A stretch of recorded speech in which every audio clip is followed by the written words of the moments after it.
Hey everyone, welcome to this weekly Sidereal Astrology forecast for the week of October 23rd to the 29th of 2023. Alright, so we're in the eclipse cycle here. We had that solar eclipse a little over a week ago, a couple weeks ago. We're having the lunar eclipse here this week, and so this marks the halfway point of the eclipse cycle. The lunar eclipse will be on Saturday in Sidereal Aries. And so this is all about now doing a status check in regards to what has been transforming, changing, and shifting along our life path so far this month and really for the next 6 months as well.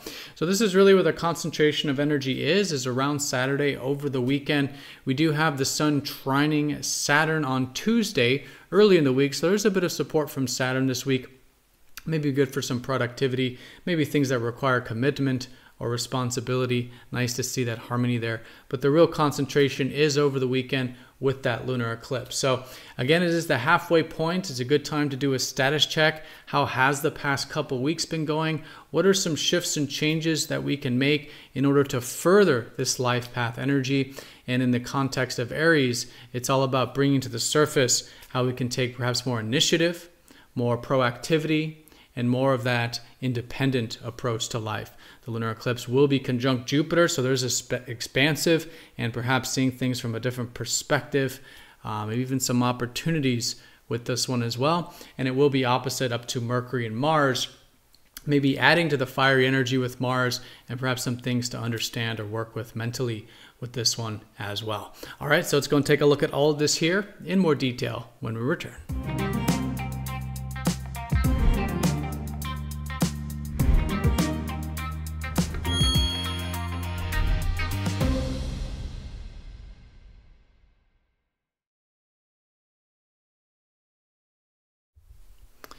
Alrighty, so here is the sky for this week. We're going to look at this for each day of the week, starting first with Monday, October 23rd. And as you can see, we are using the visible sky on this channel, which is very different from mainstream astrology. You will notice the signs are different because we are taking into account the actual sizes of the constellations as they're seen visibly. And so if you do notice the signs are different, like when I just said that the lunar eclipse is in Aries, if you're expecting that to be a different sign, definitely check out the link down below for more information on using the visible sky called True Sidereal Astrology. All right, so let's go ahead and do a bit of a recap here. We don't have any sign changes yet here this week. The sign changes will be next week when Mercury and Mars start to go into Libra, and Venus is preparing to enter Virgo as well. But for now this week, the energies have been quite consistent in the sense of where everything's placed. And where everything's placed is certainly in Virgo. We have the Sun, Mercury, Mars still here. So still good to be focused on life in terms of what can be improved, refined upon, fixed, getting into the details, right? It's all about that improvement orientation, whether that's internal or external. And this is where the solar eclipse started a week or two ago, but depending on when you're watching this reading. And this is what is continuing this lunar month. So the South Node eclipse, the solar eclipse we had, has been all about getting more in touch with the healthy qualities of Virgo, the healthy improvement, the healthy striving towards perfection, and perhaps clearing and releasing some of the unhealthy or imbalanced energies of that, such as maybe over-perfectionism or maybe having to get too tied into problems or things that need to be fixed. And again, learning to be a little bit more receptive, which is the Pisces counterbalance that is always helpful to incorporate with Virgo. But nonetheless, it is good to be focused on what can be fixed and improved, and that is still definitely the theme this week with the Sun here. Mercury's helping us think in this way with Mercury here, and Mars taking action in this way as well. Now Venus is still in Leo, and so when it comes to our values and how we're connecting in our relationships, there's likely a little bit more of an expressive nature. It's good to connect a little bit more with fun, playfulness, creative energy with Venus here as well. So still that combination of Leo and Virgo throughout the whole rest of this week. And as you can see, the week does have that concentration of energy over that weekend when we have the lunar eclipse. Again, the lunar eclipse is the halfway point of the cycle. It's like the full moon. for those of you who are familiar with the lunar cycle. And so it marks the halfway points where those shifts and changes are. And it's also the heightened energy of the lunar month. So as we do go through this week, we are going to notice more and more of that momentum. We are coming out of what is a more usually having to challenge ourselves, or maybe even challenging energy from last weekend. So coming into this week, we should start to notice easing up out of any of that, which was the first quarter moon, which is the more clashing or integrating of the sun and moon energy. And so as we come out of that, we tend to notice more wind in our sails, more support and more momentum as we do approach what will again be the lunar eclipse around the Saturday time period. So it's really the theme of the week, is really building that momentum, getting into the heightened energy of the lunar month. But let's go and start here with Monday. We do have the moon in Capricorn, as it was on Sunday as well. And so Monday is a good day for a bit of that responsibility.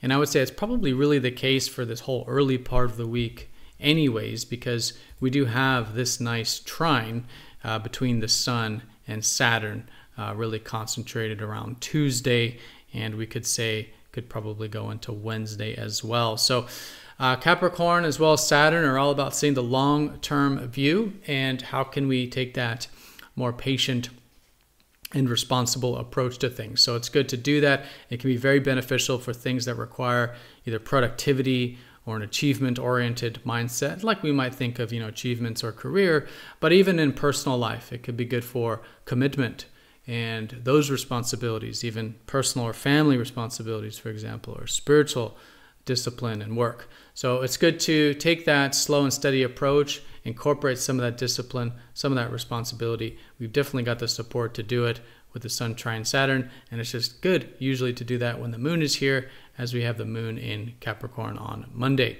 Then as we do get to that Tuesday, Wednesday time period, we do have the moon in Aquarius, and so that'll be placing a theme in terms of how can we connect a little bit more to our individuality and also our progressive side.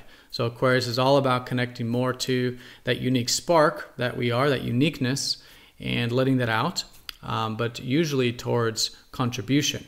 Are there things that we can be a part of that are greater than ourselves, whether it's the world, whether it's our community, whether it's our friends, our network circles, or just maybe getting involved online or something like this can be great. So that more individualistic but also contributing nature is great to be incorporating this Tuesday and Wednesday time period as well. Now, once we do get to the late Wednesday time period and really up until that Saturday, we're going to have the moon in Pisces leading up to that lunar eclipse. So that middle to later part of the week, really good for receptivity. Again, this is the counterbalance to a lot of the Virgo energy that we have at the moment. Again, Virgo is more improvement oriented. It's more about refining, fixing, and it's more in the physical world in that sense, being an earth sign.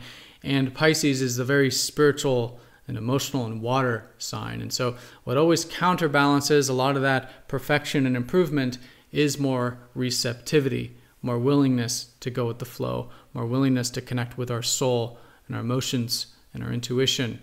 And that can really help balance things out. So it's a great middle to later part of the week for that receptivity, whether it's getting involved in spiritual activities, whether it's just having a little bit more of that openness to life, acceptance, even gratitude, living more in the moment, and and trusting that intuition and connecting to our soul is just fantastic. And that's going to help really balance out again the Virgo energy and help prepare us for, of course, that lunar eclipse. So the lunar eclipse will be here on Saturday. It is going to be at the early part of Aries here, but it is Aries nonetheless. So Aries is all about connecting to more of that initiating side of ourselves and that more proactive side of ourselves as well. So this particular part of Virgo can really benefit from a more direct and a more initiating side of ourselves. So really good to do a status check with this. How is that more proactive side? And are there some shifts and changes that we can make for at least the next 2 weeks as we finish up this solar eclipse cycle, this lunar cycle? What are some things we can incorporate that can involve a little bit more of that initiating and proactivity, right? Now, because the lunar eclipse is going to be so close to Pisces, and because the North Node, which is the fact that it is a lunar eclipse, it's, you know, the new and full moons are always next to the nodes. So the nodes are the eclipse itself, we could say. And so because the North Node is in Pisces, really what we've been learning recently, and what we will be, you know, with this eclipse as well, and the upcoming ones also, is this, again, more receptive side. So I think the lunar eclipse is important to see that while it's a good time to be proactive and initiate things, also at the same time, again, to be receptive. This is the main spiritual lesson with the North Node here. Like I said, will be for at least the next year here. And so how can we connect more with our soul while being proactive? How can we be active yet also receptive, right? How can we do what's important to us from an ego or needs level, you know, and at the same time on a soul level, right? And so this is really the ending and beginning of the Zodiac. And so it's really a different energy. You know, with Aries, you have the real strong identity of the self, the self-image, the identity, even the ego, even in the healthy sense, you know, the ego. But then you have Pisces, which is the unconscious and, you know, part of the self, and the spiritual and the more receptive. And so it's really an integration of these two with the lunar eclipse. How can we do both? Of course, both are very important. We have the conscious self, the unconscious self, we have the ego, we have the spiritual self. And it's really, I think, about unifying and melding these two together. And again, doing a status check with this, making some shifts and pivots with this can help us further this life path energy. Now, it's definitely worth noting that the lunar eclipse will be in a quite close conjunction with Jupiter, and also opposite up to Mercury and Mars, okay? So, and it just so happens that at the time of the lunar eclipse, we have those aspects going exact, making it quite strong. So Jupiter is the more beneficial, expansive planet. He is about seeing possibilities, opportunities, getting in touch more with our spirit for life, the inspirational, the adventurous, the open-minded. And so there is definitely this dose of buoyancy or expansion with this lunar eclipse. And I think it's really going to help us to see things from a different perspective. Now, Jupiter is technically transiting Aries, so I think what is being expanded upon is, again, probably more in terms of that proactive and initiating side. But still, nonetheless, good to be open-minded, good to be a bit adventurous, and with that we can certainly gain some new perspectives and possibly even some new opportunities, because Jupiter, by expanding our perspective, can help us be aware of more things. And when we're aware of more things, we're aware of more opportunities, and that's why Jupiter can be seen as the lucky planet, so to speak. But again, this will be opposite up to Mercury and Mars, who will be conjoining exact at that same time, Saturday and Sunday. And again, we come back to that proactive nature because Mars is the ruler of Aries. And here we have Mercury, the planet of our minds and communications, going over that. So I think a big part of that initiative is going to be in regards to our communications, and also in regards to how we're thinking about things and where we're putting our energy mentally, what we're learning, how we're viewing things. And so great to get in touch with that proactive nature. Again, maybe a bit of directness, assertiveness in those communications or in those day-to-day dealings. We could see a new beginning coming out of this. There could be just more fire in the mind, which again could be great for channeling into learning or studying or gaining new information. And really just, again, getting in touch with a little bit more of that proactivity with this idea that there's a lot of mental energy with this lunar eclipse being involving both Mercury and Jupiter. And so both Mercury and Jupiter, we could say, are the left brain and the right brain, right? So left brain is practical, and that's Mercury. That's the day-to-day thinking, language, communication. And then you have Jupiter, the expansion, the possibilities, the abstract, which is the right brain. And so with this opposition, I think it's great to meld these two together. I think there's just going to be a lot of new perspectives, more than likely. We're going to have a new view of life. Again, there could even be some new perspectives that we can ground, and vice versa. Some our mental everyday energy is going to get a dose of that higher energy. And so good to do that, to meld the left and right hemispheres of the brain, the practical and the abstract, meld those two together in the context of, again, practicing some of that initiative, some of that proactivity, and anything that is also at the same time spiritual and soul guided. All right, but long story short, it's really quite much more simple than that. Really what we have here is this lunar cycle, which has been very much about improvement and refinement of Virgo. We want to balance that out with the receptive Pisces energy. Be willing to trust the divine process, let go of what's outside of our control, be a bit receptive in life, and trust our soul, trust our intuition.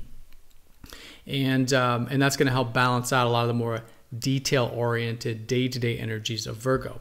With that being said, there's certainly a strong dose of the fiery, assertive energies, both including the fact that the lunar eclipse is technically in Aries, and also the Mars aspects that we have as well. So while we are connecting with our soul, and while that's very important, also to see this as a great opportunity, especially with Jupiter, to practice a little bit more of that initiative and proactivity in our lives. And how can we connect with both our physical identity while connecting to our soul on the same level and move things forward? There's likely to be new perspectives, new understandings with both Mercury and Jupiter involved with this eclipse as well. So again, the eclipse will be Saturday, that's 16:13 Eastern time of the Americas. Depending on where you are in the world, you can make that calculation, but for all intents and purposes, it is going to be here around the weekend. These aspects that you're seeing here is the Mercury-Mars conjunction opposite Jupiter, conjunct the lunar eclipse that we just talked about. All right, and then as we lead up to that eclipse, there is that momentum building, the wind in the sails, and early in the week, nice to see that there is some good opportunities here, or at least support for a bit of that patient and long-term view. All right, so everyone have a fantastic week. Thank you so much for watching. Be sure to click the like button if you're watching this on YouTube. And if you haven't yet gotten your True Sidereal Astrology report, definitely check that out down below. There's a free mini reading down below. And from there, if you want the full report, you can order that also. But have a great week, everyone. Thank you again. And I'll see you all next time for the next astrology forecast. Take care.